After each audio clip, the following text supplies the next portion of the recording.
Good morning to you once again and welcome to the Daily Brief from Big Heart Radio 92.1 FM Asaba. I am Marvelous Akme and it's another beautiful Thursday morning, and on the Daily Brief we get to take a look at headlines that made it to the cover pages of national newspapers. We take a look at some of the major stories making the headlines. We talk about the issues a bit and then maybe sometimes ask questions that matter to us and how the reports affect us as Nigerians in general. So let's just take a look at the papers that we'll be having this morning. We'll be taking reports from The Nation, The Guardian, Vanguard, Punch, and the Pointer newspaper. So let's start with the Pointer newspaper this morning, where we have 35th anniversary Delta in Sustainable Growth Era. That's coming from Oborewori. 35th anniversary Delta in Sustainable Growth Era, coming from Oborewori, and it says also Dafinone others call for unity and salutes successive governments. Dafinone calls for unity and salutes successive governments. We have that as on the cover page of the Pointer newspaper, and you can continue the reports on page 37 of the Pointer newspaper. And also we have Presidency knocks contractor over condition of Asaba Benin Expressway. Presidency knocks contractor over condition of Asaba Benin Expressway, and that's on the cover page of the Pointer and also continued on page 38 of the Pointer newspaper. And also we have Delta at 35 celebrating years of peace and development. Delta at 35 celebrating years of peace and development. And that's also on the Pointer newspaper. You can continue that on page 11. All right, let's move on to the Punch, where we have 2027 politics. Atiku Tinubu face-off widens over subsidy subsidy $16 billion power project. 2027 politics. Atiku Tinubu face-off widens over subsidy and $16 billion power projects. Presidency APC fire back at Atiku over subsidy U-turn and thieves claim. Presidency APC fire back at Atiku over subsidy U-turn thieves claim. And it also says, I'll restore targeted petrol subsidy boost. Boost Nigerians' purchasing power. Atiku insists again. This purchasing power was very controversial during the first year of President Tinubu's present administration, when he said, I'll reduce the purchasing power. And then when he became president and it turns out that the dollar and the naira, the differences had become too much and Nigerians could not afford just basic amenities as easily as they would. Even things that they would usually afford, it gets easily to live by, it became more difficult. So Nigerians then interpreted that to mean that, reducing the purchasing power meant that you would reduce our ability to purchase items from markets. It was funny then, but now Atiku is using the same line again, saying this time around that he's going to boost Nigerians' purchasing power. So Tinubu came to reduce the purchasing power, and Atiku is here to boost purchasing power. That's interesting. Okay, we have Atiku's subsidy plan, desperation of the most pitiful kind. Presidency APC challenge ex-VP to prove thieves claim in court. Atiku's subsidy plan, desperation of the most pitiful kind. Presidency APC challenge ex-VP to prove thieves claim in court. We have all of this on page 2 of the Punch newspaper. Also on the Punch, we have 2027 polls. INEC unveils governorship assembly candidates lists Saturday.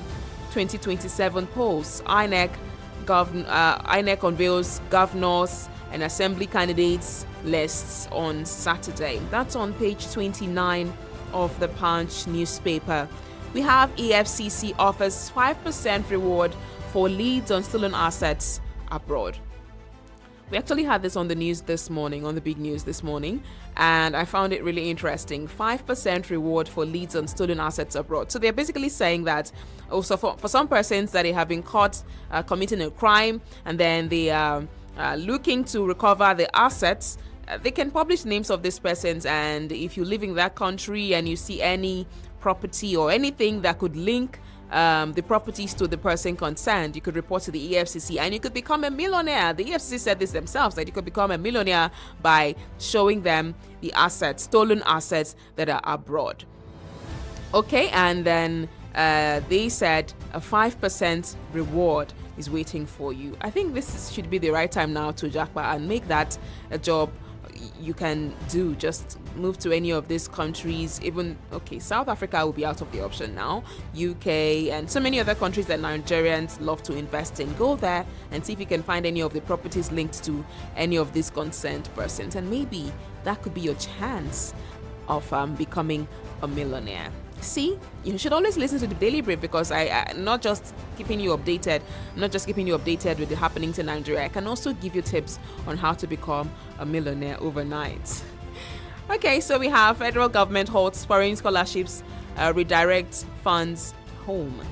Federal government halts foreign scholarships, redirect funds home. Well, a lot of persons have benefited from these foreign scholarships, and it's a good one. They go out there, they learn how things are done over there, and then in the end they return to Nigeria and try to see if it can be implemented, if it can work, if the models can work in Nigeria. But now the federal government are saying there's absolutely no need for it. We're going to redirect the funds home. We can give scholarships to Nigerians back here in Nigeria, and that would work. Well, while it makes sense that you would want to invest in Nigeria and leave the funds at home, but I still think that the foreign scholarships were a really good way to get Nigerians integrated with how things are done overseas. And then these persons, most times, they usually come back home. There's several of these foreign scholarships, and I think they're a wonderful idea. But fortunately, the federal government thinks they are not anymore. That's on page 3 of the Punch newspaper. And we have Osunpo security personnel protest on paid duty allowances. Osunpo security personnel protest on paid duty allowances, and that's on page 29 of the Punch newspaper. And also we have 160 dead, 647 missing in Nepal Tibet floods. 160 dead, 647 missing in Nepal Tibet floods, and that's on page 3. We have Dangote threatens to export petrol as import rise. Dangote threatens to export petrol as import rise. And we have 5-month-old baby and mother rescued from Lagos Canal. 5-month-old baby and mother rescued from Lagos Canal. That's on page 5 of the Punch. And finally, we have farmers' headers crisis. Southern and Middle Belt leaders reject federal government ranches. Farmers' headers crisis. Southern and Middle Belt leaders reject federal government ranches, and that's on page 30 of the Punch newspaper. All right, over now to the Vanguard, where we have NFF president, other board members resign. NFF president and other board members resign, and that's on page 32 of the Vanguard newspaper. And we also have federal government gives condition to concessionaire on Benin Asaba Highway, and it's on page 12. Federal government gives conditions to concessionaire on Benin Asaba Highway. US halts all immigrant visa applications amid tightening restrictions. US halts all immigrant visa applications amid tightening restrictions. That's on page 8 of the Vanguard. And still on, we have despite falling crude price, petrol hits 1,212 naira per litre. Despite falling crude price, petrol hits 1,212 naira per litre. And we have Bonny Light drops from $94 to $90.28 per barrel. And we have depot price hits 1,735 naira per litre in Port Harcourt, and 12 depot increases price, and that's on Still on the Vanguard newspaper, and we have Dangote refinery determines market price. Experts are saying, while Dangote refinery expresses concern over importation. That's on page 5 of the Vanguard newspaper. All right, also we have NSCIA flees federal government over Niger terror attacks. NSCIA flees federal government over Niger terror attacks. And it's on page 35 of the Vanguard. Iran's Hormuz blockade will worsen food crisis in Nigeria. Others, U.S. warns. Iran's Hormuz blockade will worsen food crisis in Nigeria, and others, U.S. warns. That's on page 8 of the Vanguard. $16 billion power sector expenditure produce evidence against me. Atiku tasks Tinubu. $16 billion power sector expenditure produce evidence against me. Atiku tasks Tinubu, and that's on page 8 of the Vanguard newspaper. Civil service must own its reforms and digital tools. Wilson Jack says that civil service must own its reforms and digital tools, and it's on page 14 of the Vanguard. The Three Musketeers and the Lone Ranger, Two Great African Families by Ben Murray Bruce, and it's on page 13. Fuel subsidy, Atiku third U-turn exposed political posturing. Fuel subsidy, Atiku's third U-turn exposes political posturing, and that's coming from the Presidency. Federal government records 2.18 trillion naira fiscal deficit in third quarter of 2025. Federal government records 2.18 trillion naira fiscal deficit in third quarter of 2025. That's it on the Vanguard newspaper.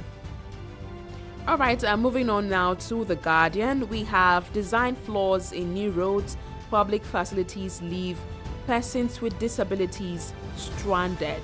Design flaws in new roads and public facilities leave persons with disabilities stranded. It's not a good one. When we talk about persons with disabilities being stranded with design flaws, you go to some public facilities that are called public facilities should be able to cater for every kind of human.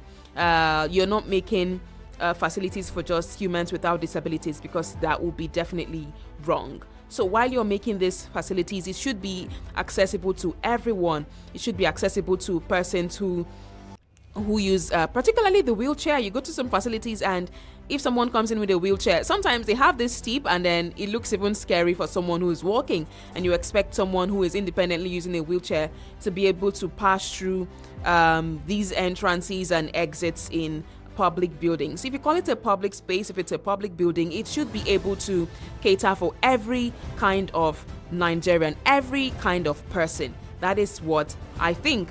So when we talk about infrastructure development, we should talk about the kind of infrastructure we are building. Are we building infrastructure that works only for people without disabilities?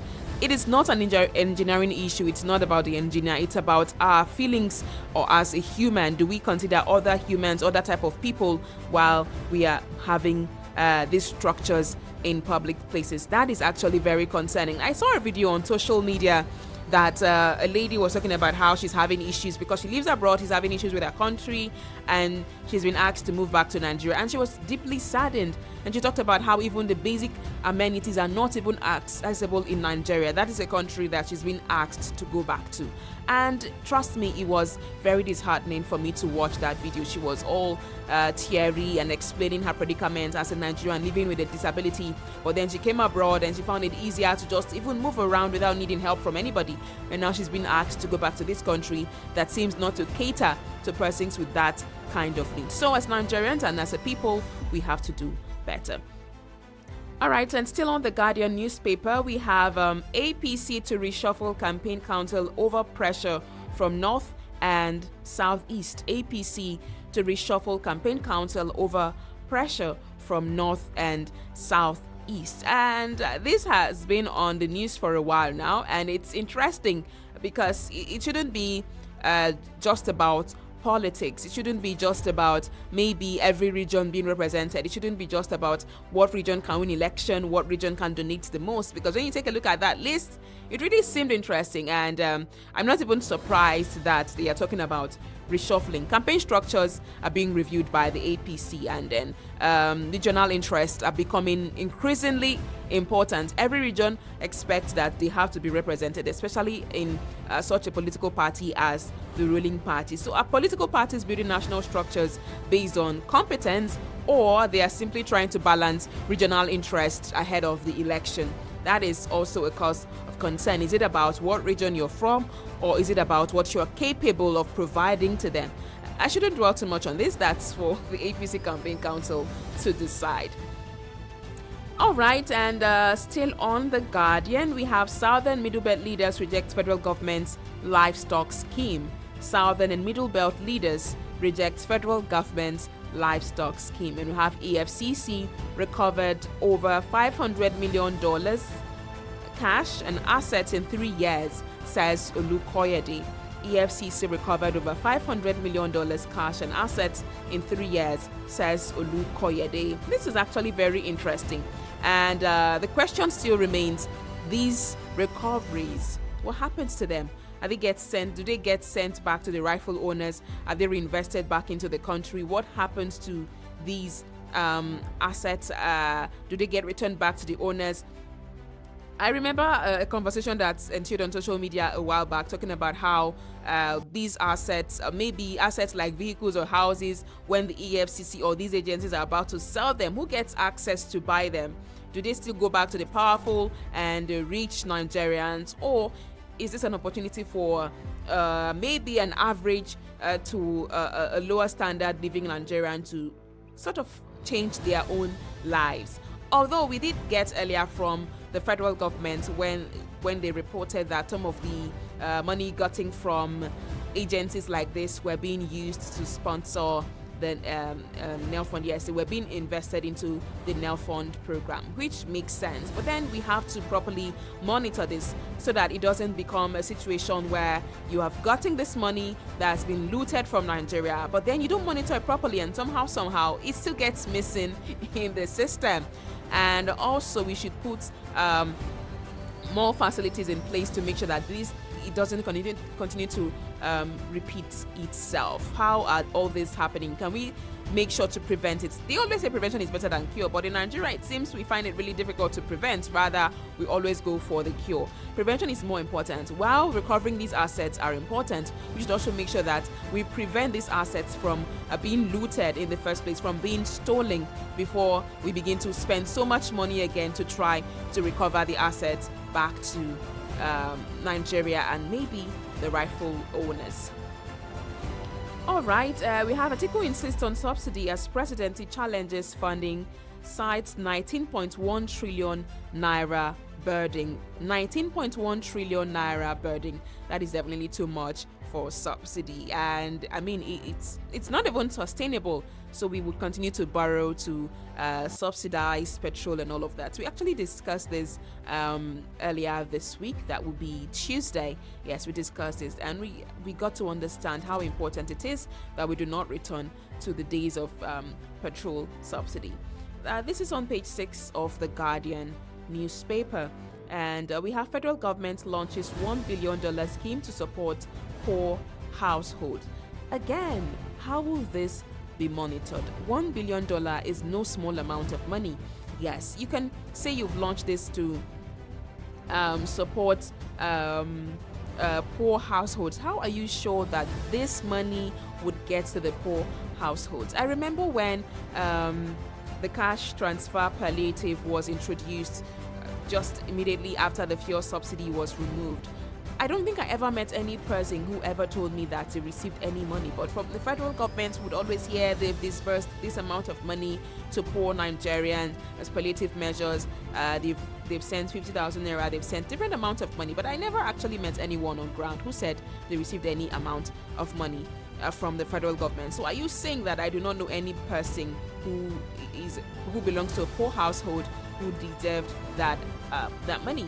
So how will this be traced? How will this be monitored? I just hope this is not another opportunity for one person to get enriched, because these are how some of these issues go in Nigeria. All right, and that's it on The Guardian. Let's quickly take a look at The Nation, where we have federal government unveils 5-year strategic security operations plan. Federal government unveils 5-year strategic security operations plan. And we have Presidency to Atiku, give clarity to your subsidy return plan. Give clarity to your subsidy return plan. And also we have Kwara APC dismisses Senator Mustafa's defection as non-issue. And that's on page 5 of The Nation newspaper. Trump revokes 200,000 U.S. immigrants' visas. All right, and also has underneath that, and that their appointments have also been cancelled. And we have $1 billion Hope SP scheme to lift poor Nigerians, says First Lady. And we have civil servants get 100 electric vehicles. That's good. That's a good one. Civil servants get 100 electric vehicles. And we have foreign reserves exceed year-end target at $53 billion. Foreign reserves exceed year-end target at $53 billion.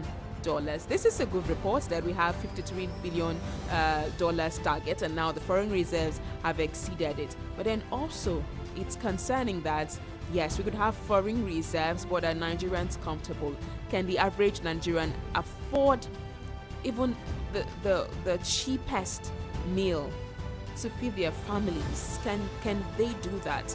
I think that's what we should be more concerned about. It's not just enough to have these reserves. Nigerians have to also be able to afford basic amenities. They should be able to afford food. They should be able to afford shelter, clothing, and all of that.